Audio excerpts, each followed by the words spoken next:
Hi everybody, and as always, thank you for clicking on this video. This is a video to give you some practice questions for speaking in part 1 of IELTS. You probably know that the key to success in your speaking score is to practice the test many times before you actually go into the real test day. And of course, to do that, you need some questions. So this is where this video will help you, because I've got 7 great topics for part 1 of the speaking test. That is the topics and the questions. All you have to do is watch the video and practice the questions. And watch through to the end, because I have put some extra tips in how to actually answer these questions. One other thing, if you need a little bit more time to look at the topics and the questions, then you can either pause the video and look at the questions carefully, or, of course, you can pause the video, take a screenshot, and or copy the questions down so that they are ready for you to practice. If you like, you can also invite a friend or family member to ask you the questions, so you get more of a feeling of sitting in the actual test room.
I hope you had fun with that, and as I promised, I'll just give you 4 really useful tips when you are doing part 1 in the speaking test. Here's tip number 1. Tip number 1 is to say more than yes or no.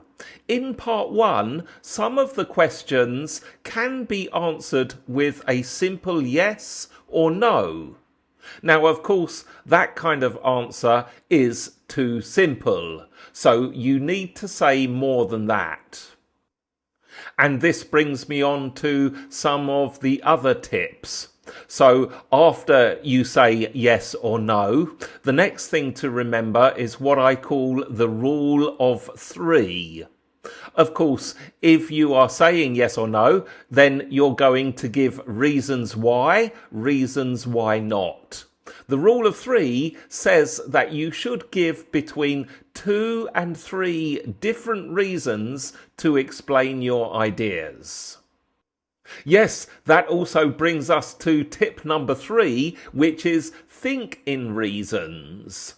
A lot of part 1 is all about giving reasons for things. So practice giving detailed reasons in your answers. You can use the questions that we've got in this video and maybe sit down and just do some brainstorming of some interesting reasons you can think of before you actually practice answering them. The last tip is to state your opinion clearly. In part 1, opinions come in the form of questions that start with do you like or did you like? Now, to answer that, the first part of your answer is going to be stating your opinion, that is, how much you liked or how much you did not like something. Be clear about that, and that will help the examiner understand what you're saying. It helps you to communicate clearly. Okay, so they are some 4 tips that you can use quickly and easily to do well in part 1 speaking. All right, well, let me know how you got on with those questions. Did you find them easy to talk about? Let me know in the comments section. And of course, make sure that you subscribe to IELTS Breakthrough so that you do get access to all of the tutorials we have available. And I'll see you in the next video.